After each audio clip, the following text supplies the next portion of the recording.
On Christmas Day, the 25th of December 2024, the People's Republic of China celebrated the occasion of the 13th anniversary of the inauguration of the Three Gorges Dam, which is still to this day the largest and most impressive hydroelectric project ever accomplished in human history. Spanning across China's Yangtze River, the Three Gorges Dam cost roughly $34 billion to construct, and it produces enough electricity to fully power all of the needs of a moderately sized modern country like the entire Netherlands. So titanic is the scale of the Three Gorges Dam that its construction has resulted in a measurable impact on the Earth's rotation that'll last for millions of years long after our own species goes extinct. Daylight hours are now 0.06 microseconds longer than they were before the dam. However, only a few days after the Three Gorges Dam's 13th anniversary, the Chinese government made an astonishing surprise announcement. It had just approved of another brand new hydropower project that will somehow absolutely dwarf the scale of the Three Gorges Dam in just about every way conceivable. Unlike the Three Gorges Dam, which was constructed almost in the center of China, this new dam that China announced, which still doesn't have an official name yet, will be built in an incredibly remote, sparsely populated part of the country deep within the towering Himalayan mountains of Tibet. Unlike the Yangtze, it'll also be built on a river that until now you've probably never even heard about, Tibet's Yarlung-Tsangpo River. But whenever it's eventually finished, the Chinese government expects that this new dam built across this remote and obscure Himalayan river will be capable of producing an astonishing 300 billion kilowatt hours of electricity per year, roughly triple the power capacity that's currently manageable by the Three Gorges Dam. The scale of this power will be so colossal that all on its own, this new Himalayan megadam would be fully capable of providing for all of the annual electricity needs of modern-day Germany. And in order to complete it within this very remote and geographically challenging environment, the Chinese government projects that it will end up costing around 1 trillion yuan, or about 137 billion US dollars, about 4 times the price tag that it cost to finish the Three Gorges Dam, and making it among the most expensive engineering mega-projects to ever be attempted in human history, on a comparable scale to the cost of the International Space Station program. And China will not only have to overcome the financial challenges to finish the dam out either, it'll have to overcome the construction site's unique geographic and geologic challenges as well. Massive risks of earthquakes and landslides, and the sharp geopolitical objections to the project that have already come from nations further downstream the river, like India and Bangladesh, who fear that China could be building the new dam to weaponize a significant amount of their water supplies during an intensifying period of climate change and water scarcity, leaving tens of millions of their citizens' water needs at the veritable mercy of Beijing. And in order to fully understand and appreciate how utterly insane this whole project really is, it helps to start out with the geography and the history of the river where this new dam is being built on. The wild river that before this video you probably never even heard of,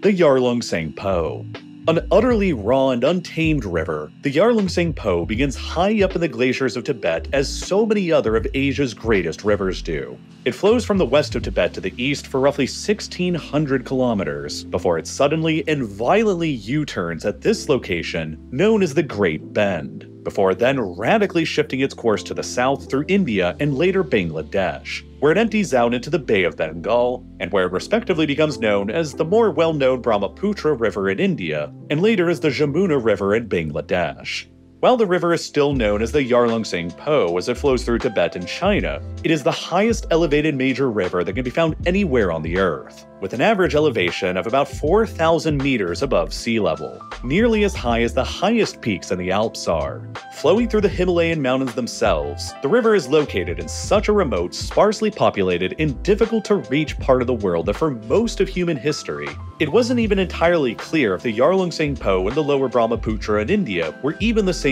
river at all. In the late 19th century, there was significant speculation among geographers that the two rivers were indeed probably the same, but there had yet to be any scientifically conclusive proof. The quest to become the first to prove that they were the same river was even further hyped up by the peculiar differences in elevation that was measured between them, since the Brahmaputra River was thousands of meters lower in elevation than the Yarlung-Tsangpo was. This led to runaway speculation at the time that somewhere deep in the then uncharted and unexplored wilds of Tibet, the two rivers could have been linked by the biggest waterfall on the planet, which only further encouraged daring explorers to set off into the Himalayas in search of the proof. It ultimately wouldn't be all the way until the year 1913, when an expedition finally confirmed that the Yarlung Tsangpo and the Brahmaputra were indeed the same river. And although no massive single waterfall was discovered linking them as many had initially hoped, what they actually did end up discovering was arguably even more impressive, and is still nothing less than one of the most poorly known about great natural wonders on the planet.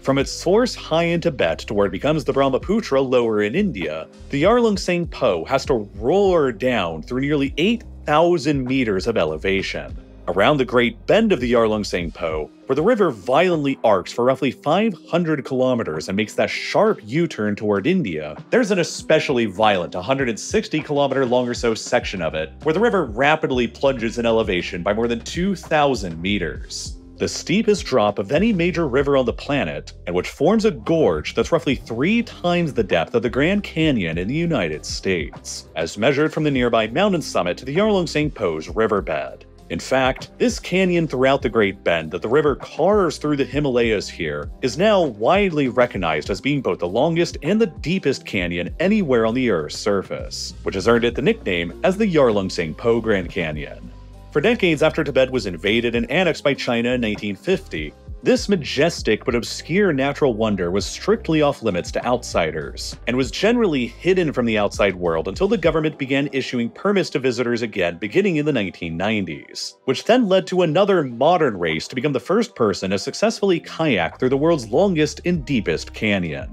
But the conditions are so wild and extreme here that kayakers began referring to the Yarlung Tsangpo as the Everest of rivers, another nickname and legacy for the world's highest major river that has remained for decades. Multiple people lost their lives attempting to kayak through the river's Grand Canyon in the 1990s, and it wasn't all the way until 2002 when a team finally managed to successfully kayak through the canyon's entire descent. Throughout the entire history of the region, it's still believed that no single human has ever managed to travel along the Yarlung Tsangpo's entire length from beginning to end, a theoretical achievement that's still waiting to be claimed by someone who's either brave or foolish enough to try it. It is believed that for years, if not even decades, the Chinese government was also well aware of the Yarlung Tsangpo's enormous hydroelectric potential and was quietly busy researching the feasibility of harnessing it just behind the scenes. You see, China possesses by far the largest latent hydropower potential out of all of the world's countries today, with enormous water volumes crashing down through the country in multiple giant rivers from the mountains in provinces like Tibet, Sichuan, and Yunnan. China possesses nearly 3 times the amount of hydropower potential as the United States possesses, and roughly double the amount of hydropower potential as Brazil, the country with the second highest potential globally. Tibet alone represents roughly 30% of China's total nationwide hydropower potential, and all on its own, Tibet has nearly the same amount of hydropower potential as the entire United States has. And yet, Tibet is extremely underdeveloped, geographically rugged, and sparsely populated. It's basically the size of the entire southwestern United States, and yet its population is only about 3.6 million people, about the same size as just the Minneapolis-St. Paul metropolitan area in the US state of Minnesota. As such, Tibet's enormous hydropower potential that's just sitting there is almost entirely undeveloped still, with the province's currently installed capacity representing just 1% of Tibet's technically exploitable potential. And in the very near future, China will need to increase that exploitation of Tibet's hydropower potential in order to meet their ambitious renewable energy and climate goals. Xi Jinping has set out goals for China to reach peak carbon emissions by no later than 2030, and to reach full carbon neutrality by no later than 2060. In order to reach these lofty goals, Tibet's massive and still largely untapped hydropower potential will have to be finally cracked open. Across the country, China's already built more than 20,000 dams that are higher than 15 meters just since the 1950s, and hydropower already accounts for China's second biggest source of electricity, remaining only behind coal. Hydropower already makes up about 1/5 of China's total energy production today, But in order to further expand hydropower's share and to further reduce the country's reliance on coal, Tibet's currently 99% untapped hydropower potential, that's about on a scale of all of the hydropower potential in the United States, will need to begin being exploited. And the single largest source of potential hydropower in Tibet is right here at that great bend of the Yarlung-Tsangpo River, along that stretch of the river where it crashes down more than 2,000 meters over around 160 kilometers. As the Yarlung-Tsangpo passes through the Great Bend, it carves out the deepest canyon in the world, between the mountain of Gyalha Peri to the north at an elevation of nearly 7,300 meters, and the mountain of Namcha Barwa to the south at an elevation of nearly 7,800 meters, the 27th highest mountain in the world. The plan to harness the Yarlung-Tsangpo's massive kinetic energy as it crashes through this canyon, as it's currently understood, will basically probably look something like this.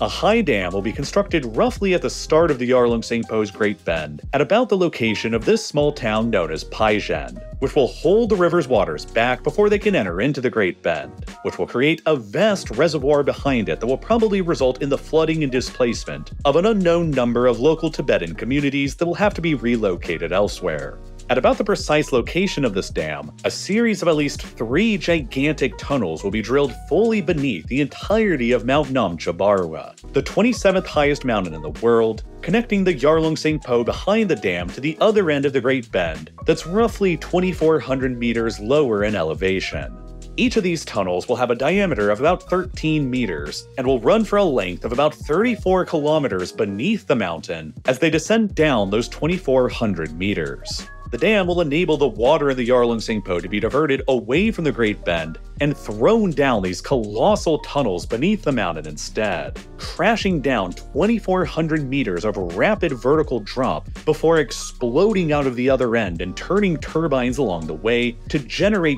gobsmackingly ludicrous levels of power. The current expectation is that this system will be capable of producing an annual capacity of roughly 60 gigawatts of energy, or about 300 billion kilowatt hours of electricity, roughly triple the amount of electricity that is currently being produced by the Three Gorges Dam, and roughly enough electricity to fully power the entire country of Germany. In other words, this project all on its own could satisfy nearly 8% of China's entire current electricity needs, and all of it with green renewable hydropower that'll give China significantly more flexibility to continue phasing out their remaining coal plants, and to meet their ambitious goal of full carbon neutrality by 2060. But to say that it will all be easy for China to do all of this would be foolish. As you can probably imagine, building out a huge dam and a series of massive tunnels beneath a mountain in the Himalayas presents numerous interesting challenges from an engineering and logistics perspective that'll be very difficult to overcome.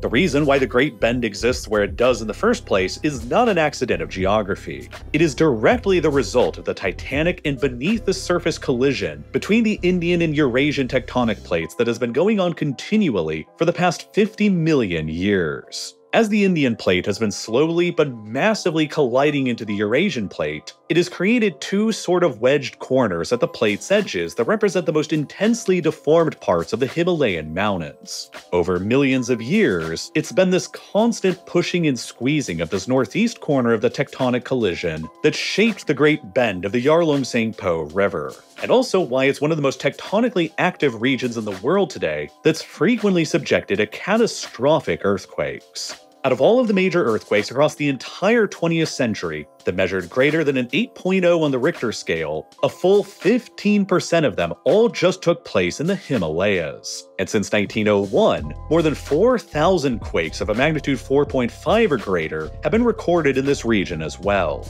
The epicenter of one of the most powerful earthquakes ever recorded in history, a magnitude 8.6 quake that struck in 1950, happened just 200 kilometers away from the Great Bend in India's northeastern Assam state. The damage from that quake greatly affected the area around the Great Bend. Buildings were completely destroyed and around 1,800 people were killed despite the Great Bend's sparse population. And afterwards, there were frequent aftershock quakes that continued rocking the Great Bend area for about another year. 12 aftershock quakes of magnitude 6.0 or greater impacted the Great Bend area over the following year, which continued causing damage and exacerbating other risks in the Great Bend like landslides and mudslides. The 1950 8.6 magnitude quake caused multiple high cliffs around the Yarlung-Tsangpo's Great Bend to collapse in massive landslides, while avalanches and glacier collapses were also caused as well. Because of the continued tectonic activity around the Great Bend today, there are still multiple mountains around the region that are presently considered to be in an unstable state,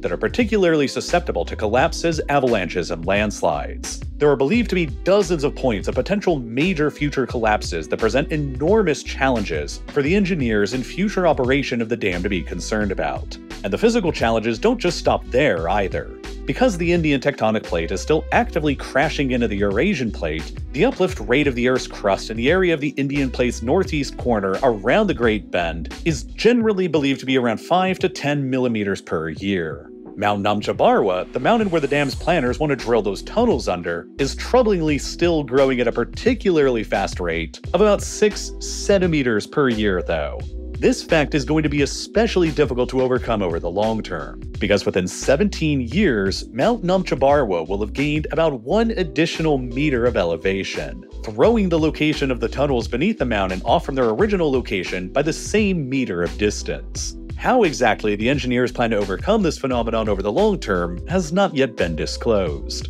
All of this is why many analysts have referred to this Himalayan megadam as the riskiest megaproject ever undertaken in human history. Moreover, the extreme remoteness of the location where this whole project is being planned in means that there's very little existing infrastructure in place to handle all of the massive construction and excavation requirements that'll be needed. The population around the Yarlung-Tsangpo's Great Bend today is extremely tiny at only around 24,000 people. Up until very recently in 2013, the Madog County in Tibet, where the Great Bend is largely located, wasn't even connected to the rest of China by a major road that was accessible all year round. Transporting the enormous numbers of workers, equipment, and construction materials to what is still a deeply remote and difficult to access location will present its own set of unique logistical challenges, while China will also have to painstakingly and expensively build out the transmission lines from the project to transport the massive amounts of electricity that they'll be producing back to the more heavily populated and urbanized east of the country.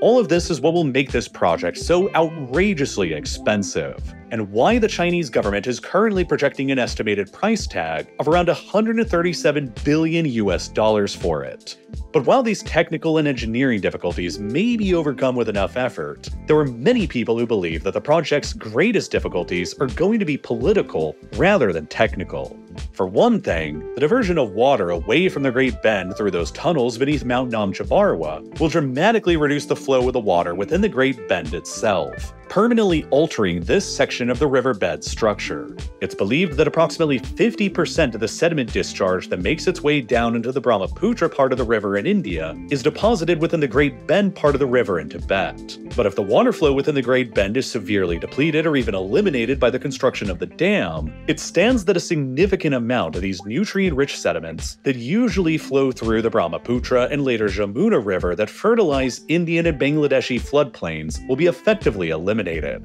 with potentially catastrophic consequences for Indian and Bangladeshi agriculture. To make matters even worse, the dam and the tunnel's potential blocking of sediment could also lead to increased riverbank erosion further downstream as well, which would be a particularly nasty development for Bangladesh, who's the furthest downstream and who's already dealing with severe losses of land to the ocean due to rising sea levels. If their section of the Jamuna River experiences increased paces of erosion because of this Chinese megadam blocking its sediment restoration, then it could lead to even further levels of seawater intrusion from the Bay of Bengal into Bangladesh's coastal areas. Case studies from China's already existing series of dams that they've constructed along their section of the Lancang-Mekong River have shown that their large dams can reduce sediment flows through rivers by more than 50%, leading not only to erosion and soil fertility problems further downstream, but a biodiversity collapse and fish population decline problems as well. Huge dams like this severely disrupt the migratory patterns of river fish, whose livelihoods an estimated 2 million fishermen in both India and Bangladesh further downstream economically rely upon. India and Bangladesh alike, obviously, massively rely upon their sections of this river. Within India, the Brahmaputra section of the river supports almost 130 million people and irrigates about 6 million hectares of agricultural farmland. Even further downstream in Bangladesh, within the Jamuna section of the river, its continued uninterrupted flow is literally vital to Bangladesh's entire state survival, and its whole massive population of more than 170 million people. Despite how only 8% of the Brahmaputra-Jamuna river basin exists within Bangladesh, this river system provides for more than 65% of all of Bangladesh's water supply, including about 55% of all of Bangladesh's irrigation needs. Bangladesh and India alike are, perhaps understandably, deeply fearful and suspicious of China's motives behind building this new Himalayan megadam.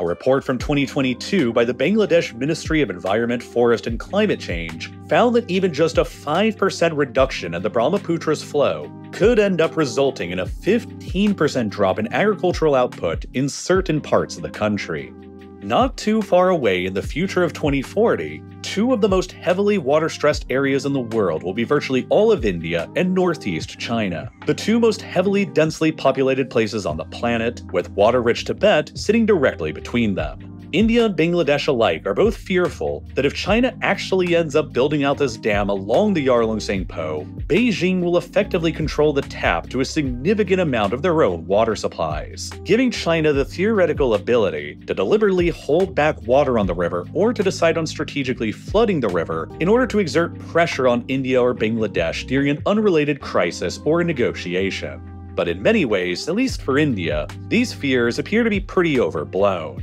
Despite about half of the Brahmaputra river basin existing within China, the Yarlung-Tsangpo section of the river actually only contributes a minority to the basin's total water discharge. The UN Food and Agriculture Organization has estimated that the waters from China contribute to only 30% of the Brahmaputra's total flow. The vast majority of the remaining flow in the Brahmaputra comes from rainfall further downstream within the lower elevated areas of India itself, which might come as less of a surprise when you realize that this area of India where the Brahmaputra runs through is literally one of the rainiest locations on the entire planet. China could still, at least in theory, use the dam to restrict that other 30% of the Brahmaputra's flow though, which would be pretty bad for India and Bangladesh, but perhaps less apocalyptically bad as some other commentators on this have suggested. Nonetheless, India and Bangladesh are not particularly happy about China having this potential ability at all in the first place, which could be made worse during a particularly bad dry season when the rainfall isn't contributing as much to the river's overall flow downstream.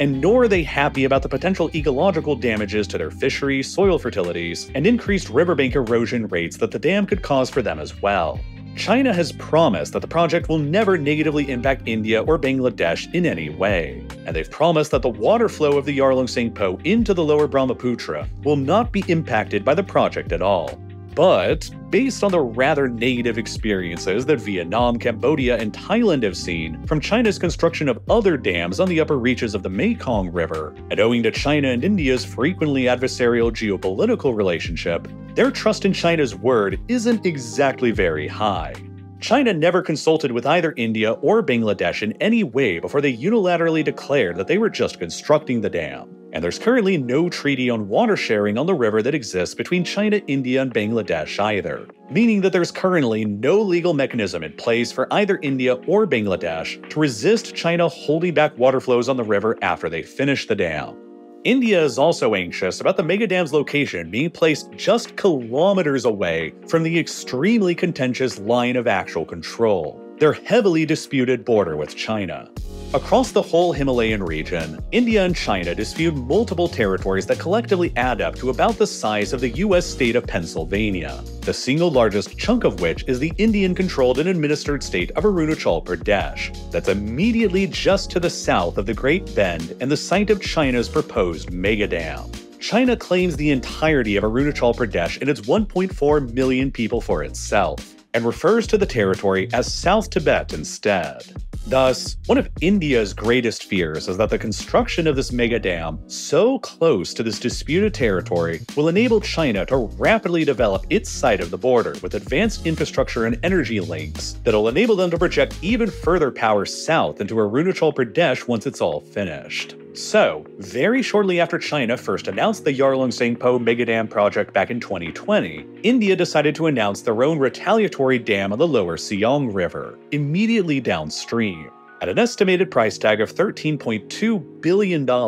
this would become the largest dam ever built in India if realized. The Indian government has argued that this dam's construction would be necessary to offset the negative effects of the Chinese megadam further upstream, since its big water reservoir would help to offset any potential disruptions in the Brahmaputra's water flow coming from China. But India's construction of another megadam on the river to counter China's even bigger megadam stands to just impact Bangladesh, the furthest downstream, even more negatively. India's megadam will exacerbate the already negative effects of China's megadam on Bangladesh even further, blocking even more sediment from reaching Bangladesh and further negatively affecting Bangladesh's soil fertility and riverbank erosion rates, and disrupting even more of Bangladesh's river fisheries. All as Bangladesh also exists on the front lines of climate change and is expected to experience catastrophic flooding levels later this century. As it currently stands now, China expects that its Himalaya megadam will be completed and fully operational by the year 2033, within 8 years of this video's release date. And it'll be extremely interesting to see what developments happen surrounding this project over the 8 years between now and then. Of course, there's way more events going on with China right now in addition to this new megadam project that are also important to keep track of. Just this past month alone, the US government indicted 12 Chinese nationals for hacking and cyber espionage and put up a $10 million reward leading to their arrest. The Chinese EV company BYD surpassed Tesla in revenue figures. President Donald Trump denied that Elon Musk would be briefed on America's top-secret war plan with China due to conflict of interest concerns. China said that they were prepared for economic shocks as the new tariffs from the Trump administration loomed, while Taiwan reported that they detected 59 Chinese aircraft flying around their island and that they are preparing themselves for a potential full-scale Chinese invasion in 2027, within just 2 years from now. The head of the US Strategic Command has stated that Xi Jinping has ordered the Chinese military to be ready to invade Taiwan by 2027. And while that might sound pretty objective at first, when you look at the sources of where the reporting on this is coming from, you'll notice that the overwhelming majority of it is coming from more right-wing sources, with hardly any reporting on it at all from left-leaning sources. So yeah, there's a lot going on from a lot of different sources and biases that are reporting on it all. To help myself keep track of everything, I love using this video's sponsor, Ground News. Their tools enable me to quickly compile and compare regional and local sources from important stories around the world that help me to develop my own informed viewpoints. And I cannot stress just how critical an ability that is. And not only is Ground News a massive aid in spotting biases and slant in the stories that you care about, but it also has a feature called Blind Spot that identifies and introduces stories to you that are not getting equal coverage from the right and left, which is so helpful to any and all news consumers because it allows each and every one of us to move beyond our own biased media diets to consider what context we're missing. On top of Blind Spot, Ground News also has a local feed so you can plug in your own city and quickly identify the slant in the stories that are getting covered in your own local hometown. On top of this, there's also My News Bias, which tracks your own reading habits over time. With this, I can see my most read outlets, the bias of the stories I read, and even the topics and people I read the most about. It's basically a diet tracker for the news. And one final aspect I'd like to shout out is the ownership feature that Ground News has developed. They've analyzed well over 2,000 separate news sources to distill the ownership structure of each source into one of 7 categories, ranging from wealthy individual private owners to government-owned and operated news sources, which again helps me understand why a story is being framed the way it is. The simple truth is that all media to a certain extent contains bias, and all media consumers, including myself, also carry some personal biases. So if you want to counter such factors, cut through all the rhetoric, political positioning, and organizational slant, you can go to ground.news/real-life-lore, click the button here on screen right now, or follow the link that's down below in this video's description to try out Ground News today and save an amazing 40% off of your subscription with the Ground News Vantage plan. It's a great way for you to stay better informed about our world, and it will also greatly help out my channel and support what I'm doing here on Real Life Lore at the same time. And as always, thank you so much for watching.